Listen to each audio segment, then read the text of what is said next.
Arjun Megwal is speaking to Timsy Jaipuria. Let's cut in live. All will be abolished from the Indian economic system. That is why my point of view that initially we are facing and public are facing, but facing some problem, even that they are with Modi ji. मैं कल जयपुर में ही था, line में जाके देखा, you are facing some problem, बोला yes we are in queue, लेकिन ration की दुकान पे भी हम क्यू में होते हैं, रेलवे स्टेशन पे भी हम क्यू में होते हैं, इसमें क्या दिक्कत है? आने वाले समय में ये लाइन समाप्त हो जाएगी, भ्रष्टाचार बंद हो जाएगा, टेंडेंसी पे चोट पड़ेगी कि क्यों इतना भ्रष्टाचार करें। ये तो लोग कह रहे हैं भ्रष्टाचार कैसे कम होगा? भ्रष्टाचार करने की टेंडेंसी होती है आदमी में, ये टेंडेंसी में चोट हो जाएगी। ये कल मुझे जयपुर में ज्ञान मिला, पब्लिक से मिला, इसलिए मैं इसको कहता हूं it is a public moment. Public are with Modi ji regarding this demonetization. Sir, जो ये रिपोर्ट है कि 0.06% की पुराने नोट 500 के नोट अभी तक बदले गए हैं, उस पर क्या कहना है आपका? बदले गए उस एक्सचेंज में आपने देखा होगा कि हमने एक्सचेंज का एक लिमिट दी थी, उसमें भी आपने देखा होगा कि जनधन में बहुत से ऐसे लोगों के भी पैसे जमा हो गए। वो इशू आप अपना छोड़ दीजिए, जो नई करेंसी है 2000 की और 500 की, वो कितनी अवेलेबल है इस पे डिपेंड कर रहा है सिचुएशन। अभी आप देखिए 500 और 1000 ये करीब 14 लाख करोड़ की करेंसी थी, उसमें 50% यूज नहीं हो रही थी, ये 50% का आसपास का आंकड़ा है। आप रियल एस्टेट में यूज करो समझ में आता है, आप किसी और में इन्वेस्टमेंट करो समझ में आता है, लेकिन आप 500 और 1000 की करेंसी बोरों में बंद कर दो, किसी कमरे में बंद कर दो, तो वो करेंसी किस काम की? इसलिए धीरे धीरे ग्रेविटी इसकी कम हो रही है। आपने देखा होगा 8 नवंबर के बाद जिस तरह का, मैं आपके माध्यम से कहना चाहता हूं, कोई पैनिक क्रिएट करने की जरूरत नहीं है।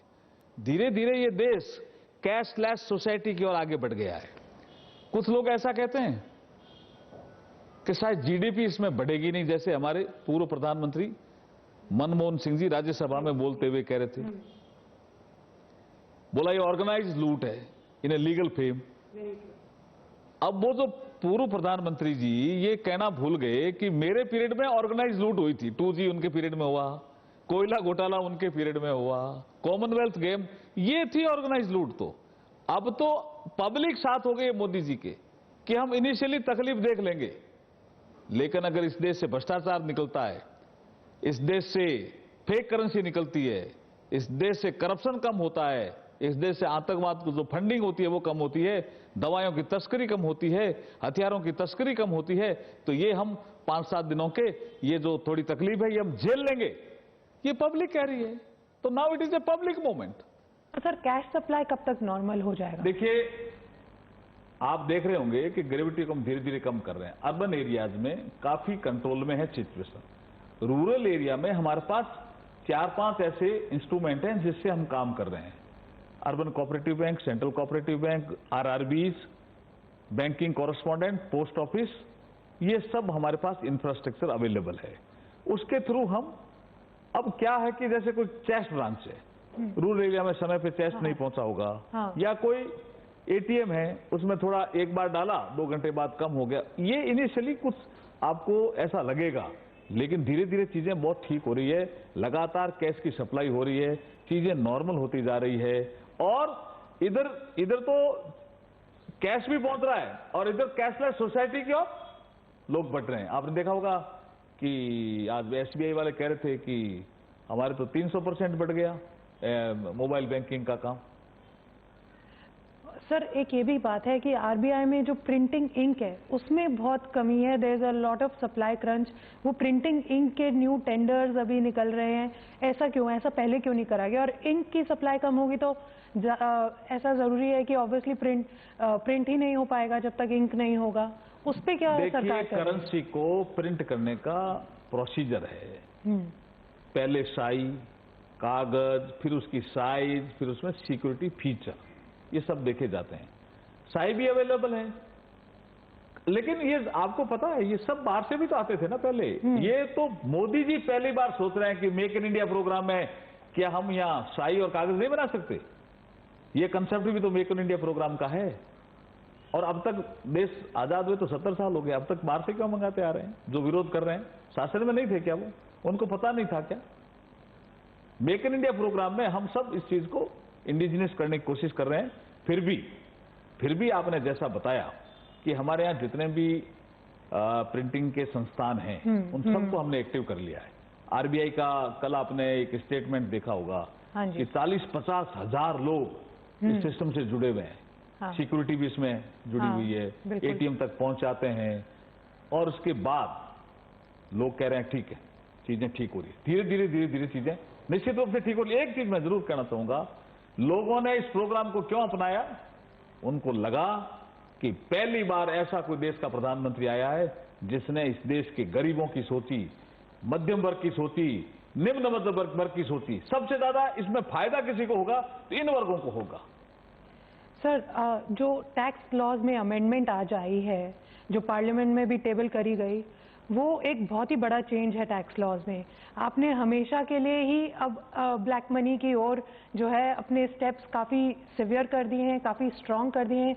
पेनल्टी क्लॉजेस बहुत बड़े बड़े हो गए हैं। जो पहले 10% होता था अब वो 60% हो गया है। ऐसा क्यों अब सोचा गया? पहले क्यों नहीं सोचा गया ये सब? देखिए, जब डीमोनेटाइजेशन हुआ तो हमें लगा कि इसमें क्या कोई लूपहोल्स रह गए हैं क्या? क्योंकि मनी कई जगह एक्सचेंज के समाचार आए, जनधन में जमा हुई है समाचार आए, तो ये लूपहोल्स जो भी सिस्टम में है उनको कसने का काम है ये। तो अभी तो टेबल ही किया है, आज तो अभी डिस्कशन होने दीजिए। कल शायद चर्चा में स्पीकर की अनुमति से लगेगा। अगर चर्चा वो इसमें करेंगे तो हम तैयार हैं, डीमोनेटाइजेशन पे करेंगे तो भी तैयार हैं। पर टैक्स लॉज को इतना स्ट्रांग बनाने के पीछे गवर्नमेंट का क्या आइडिया है? गवर्नमेंट का आइडिया आपको जब से मोदी जी आए हैं तब से बता रहे हैं मोदी जी कि ये मेरी सरकार गरीबों को समर्पित सरकार है। बस यही आइडिया है, इसी उद्देश्य के लिए हम काम कर रहे हैं। एक नई स्कीम भी बना दी गई है, प्रधानमंत्री पॉवर्टी क्लीनिंग के लिए। आपने जो ग्रास रूट पे काम करने के लिए एक पूरा नया स्कीम तैयार हो गया है, तो उसके लिए आपको क्या कहना है? प्रधानमंत्री गरीब कल्याण। नहीं, आप उसको इससे जोड़ दीजिए कि स्वच्छ भारत का एक कार्यक्रम था ना, तो जो डीमोनेटाइजेशन है ना, ये स्वच्छ भारत का ही एक अंग है, यूं समझ लीजिए। जो काली कमाई, काला बाजारी, ये सोसाइटी से नहीं जाना चाहिए क्या? यंगर जनरेशन तो कह रही है जाना चाहिए, तो वो भी तो सफाई होनी चाहिए ना, वही कार्यक्रम है। अच्छा सर, अभी तक कितना डिपॉजिट आ गया है भारत सरकार के पास? और रूरल इंडिया के इश्यूज के लिए, रबी सोइंग के लिए आप क्या क्या और नया और आगे क्या करेंगे? क्योंकि आज भी वहाँ पे फार्मर्स कहते हैं कि दिक्कत है, रबी सोइंग में अभी भी दिक्कत आ रही है, कैश सप्लाई में अभी भी दिक्कत आ रही है, तो और क्या क्या करेंगे और कितना इन्वेस्टमेंट अभी तक वापस आ चुका है सरकार? रबी सोइंग में तो आंकड़े आगे बढ़े हैं, अभी तो पिछले साल से ज्यादा सोइंग हुई है। लेकिन एक चीज और कहना चाहता हूँ कि एक विषय आया था, हम लगातार डीमोनेटाइजेशन के बाद जो सुझाव आ रहे हैं रूरल एरिया से, फार्मर से, उसका ये नोटिफिकेशन बराबर निकाल रहे हैं। एक सुझाव आया था कि बीज ओल्ड नोट्स पे खरीदने की अनुमति दी जाए, वो हमने लागू कर दिया। 500 रुपए पुराना चलेगा किसमें? बीज खरीदने। और ऐसे ही कोऑपरेटिव बैंक के कुछ इशू आ रहे हैं, तो हमने नाबार्ड को 21,000 करोड़ रुपए दिए हैं कि आप रीफाइनेंसिंग एजेंसी हैं डिस्ट्रिक्ट कोऑपरेटिव बैंक की, तो किस बैंक को कितना चाहिए, कितनी डिमांड है, उसके आधार पर आप डिस्ट्रीब्यूट करिए। उसके बाद जरूरत है तो और बताइए। सर, रूरल इंडिया पे डिस्ट्रेस की अब और लगातार खबरें बढ़ती जा रही हैं कि रूरल इंडिया में अभी तक लोगों के पास उस मात्रा में पैसा नहीं पहुंचा है जिस मात्रा में पहुंचना चाहिए। बहुत सारे इश्यूज थे आपकी जो स्कीम में आया कि वेडिंग, किसी को अगर वेडिंग के लिए 2.5 लाख रुपया निकालना है तो उसके लिए भी बहुत सारी चीज़ें चाहिए जो कि मीट करना बहुत मुश्किल है। तो उनके ऊपर आपका क्या कहना है? सरकार ने उसमें ईजिंग क्यों नहीं करी कि एक छोटा छोटा आदमी अपना एफिडेविट जमा करे, बैंक डिटेल्स जमा करे? एफिडेविट नहीं जमा करना है उसको। देखिए, जनधन अकाउंट में जब बहुत से लोगों के पैसे जमा हो गए, ऐसे जिनके कोई पता ही नहीं था, इस वजह से ध्यान में रखा गया कि रूरल इंडिया में जिसके यहाँ शादी है, वो अगर 10,000 जो एडवांस दिया किसी को एडवांस दिया, बैंड वाले को दिया, मिठाई वाले को दिया, कोई पर्ची तो होगी ना, वो बता दे, कार्ड बता दे, बाकी कोई वेरिफिकेशन इसमें है ही नहीं, फिर भी फिर भी मैं कह रहा हूं, पहले ये नहीं था, इसलिए मैं विपक्ष को आपके माध्यम से कह रहा हूं कि विपक्ष का जो चर्चा शुरू हुई थी 16 नवंबर को, उसमें शादी वाला इशू आया था, तो हमने दूसरे दिन इसका अमेंडमेंट किया। अगर विपक्ष फंक्शनल पार्ट पे चर्चा करेगी और जिद नहीं करेगी प्रधानमंत्री सदन में आए, तो मुझे लगता है कि विपक्ष भी जो अच्छे सुझाव देंगे उसको सरकार मानेगी और मानने के लिए तैयार भी है। इनिशियल एस्टिमेट्स क्या कहते हैं कि जीडीपी ग्रोथ इस साल का कितना कम रहेगा? आप लोगों ने अब तक असेस कर लिया होगा, ऑपोजिशन ने तो कहा है कि अप टू 2% का डिक्लाइन होगा, बहुत सारी रेटिंग एजेंसीज भी कह रही हैं कि काफी डिक्लाइन होगा, तो आपका इंटरनल असेसमेंट क्या कहता है? वो मनमोहन सिंह जी जो पूर्व प्रधानमंत्री हैं, वो बोलते हुए कह रहे थे 2% कम होगा। मैं कह रहा हूं 2% बढ़ेगा। कैसे, मैं बताता हूं। हाँ बताइए। अनअकाउंटेड जो इकोनॉमी है वो इस देश में जनरेट कर रही है। जैसे एक उदाहरण देता हूं, मैं महाराष्ट्र के एक अहमदनगर में गया। अहमदनगर एक छोटा सा टाउन है, 5 लाख की पॉपुलेशन है। एक कोऑपरेटिव बैंक का उद्घाटन करना था। वहां मुझे कुछ लोग मिले कि कोऑपरेटिव बैंक तो हम आरबीआई के लाइसेंस से चलाते हैं, ये देखिए कोऑपरेटिव सोसाइटी है, क्रेडिट कोऑपरेटिव सोसाइटी, जिसको कोई लाइसेंस नहीं लेना पड़ता। ये 16%, 17%, 18% ब्याज, कभी जज जाती तो 20% भी ब्याज, और हम देते हैं 10-11 पे। आरबीआई हमें कहते हैं एनपीए हो गया, लेकिन ये छूट भी दे देते हैं, और कोऑपरेटिव सोसाइटी के तहत इनका सिस्टम होता है, लेकिन ये जीडीपी में काउंट ही नहीं होता। मैंने कहा ये छोटे से टाउन में कितनी है आपकी? तो उन्होंने कहा 35 है credit cooperative society. Credit cooperative society जनता का सोना लेती है, उसके बदले पैसा देती है, और वो जीडीपी में काउंट ही नहीं हो रहा है। इस डीमोनेटाइजेशन के बाद जब ये काउंट होने लगेगा तो जीडीपी बढ़ेगा घटेगा? वो अर्थशास्त्री हो सकता है मनमोहन सिंह जी, मैं अर्थशास्त्री नहीं हूं, लेकिन मैं आज आपके माध्यम से कहता हूं कि 2% जीडीपी बढ़ेगा इससे। इसी साल सर? इसी साल ही बढ़ जाएगा, आपको अभी नजर आने लग जाएंगे आंकड़े। अनअकाउंटेंट, जिसका कोई लेखा जोखा नहीं है जीडीपी में, वो काउंट होने लग जाएगी। सर इनकम टैक्स की इन्वेस्टिगेशंस अभी तक क्या दिखा रही हैं? क्योंकि बहुत सारा ब्लैक मनी डिटेक्ट हो गया है। रिपोर्ट्स, इनिशियल रिपोर्ट्स ने कहा कि almost 500 crore of unaccounted income has been admitted by people, जहां जहां रेड हुआ, जहां जहां सर्वे हुआ 8 नवंबर के बाद। तो आपके इनिशियल एस्टिमेट्स क्या कहते हैं? कितना अभी तक आईटी इन्वेस्टिगेशन से आपको क्या क्या पता चला है? नहीं, ऐसा लगातार, ये तो निरंतर प्रक्रिया है, लेकिन मैं आपके माध्यम से बताना चाहता हूं कि जिन लोगों ने तरीके ढूंढे ना, डीमोनेटाइजेशन के बाद भी हम कैसे इस काम में लगे रहे, उनके लिए चेतावनी है। बाकी इनकम टैक्स डिपार्टमेंट डराने के लिए नहीं है। जो ईमानदार लोग हैं इस देश में, उनको डरने की कोई जरूरत नहीं है। मोदी जी के शासन में जो बेईमान है वो जरूर डरेंगे।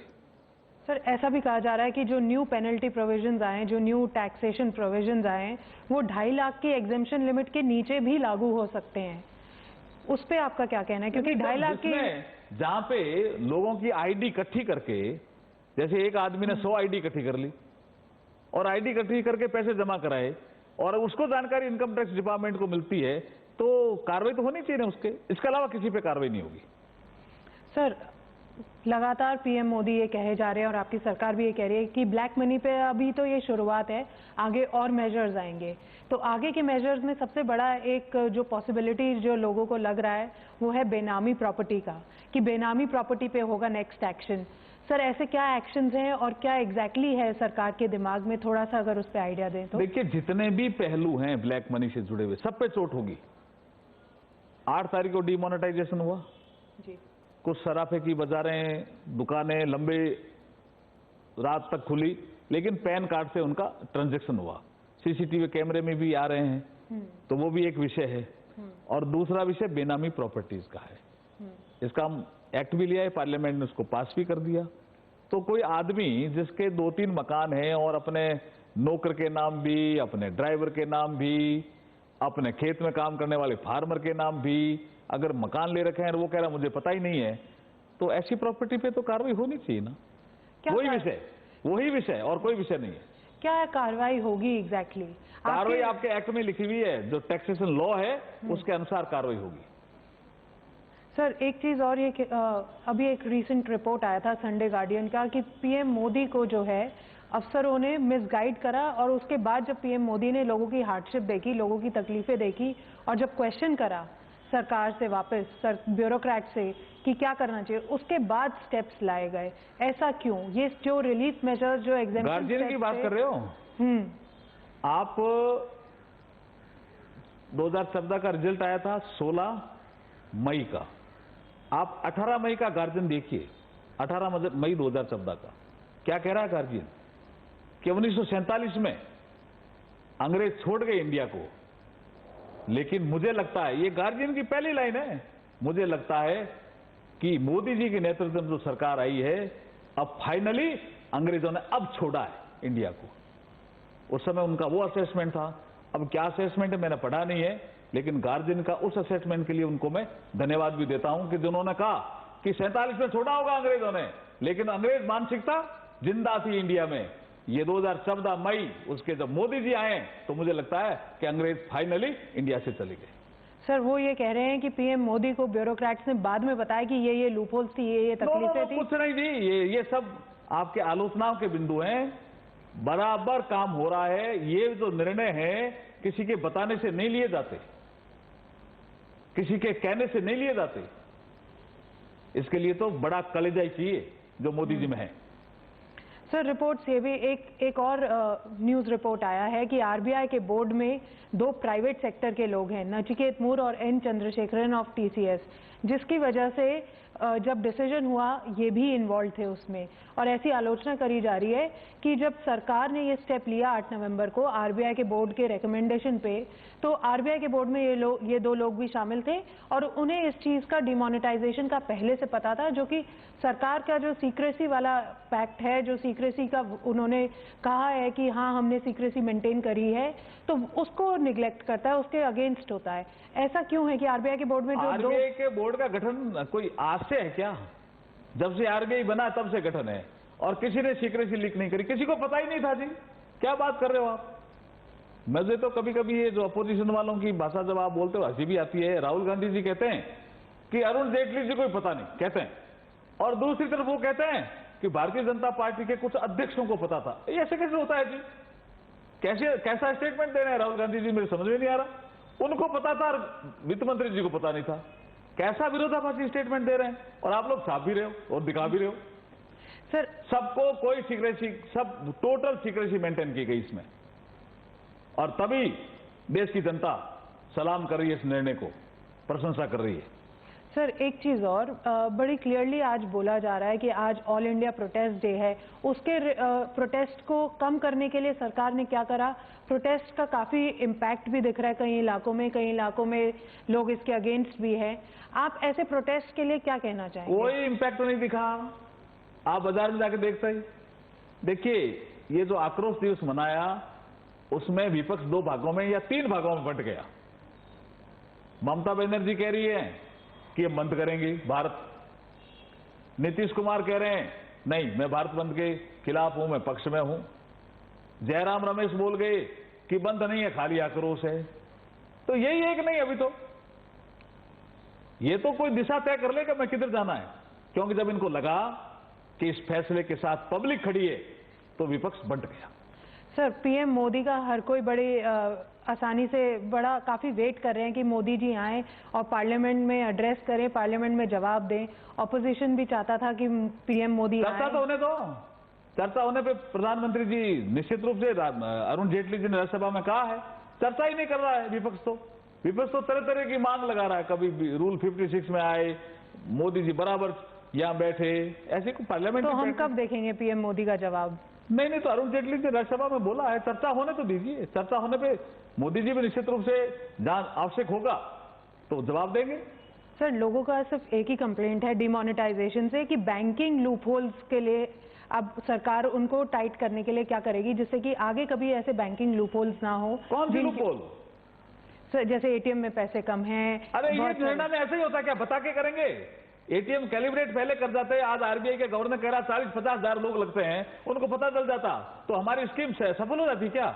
आज जो सफल हो रही है स्कीम इतने दिनों बाद भी, पब्लिक साथ खड़ी इसलिए खड़ी है, हमने इसको गुप्त रखा, सीक्रेसी मेंटेन की, इसलिए पब्लिक साथ है।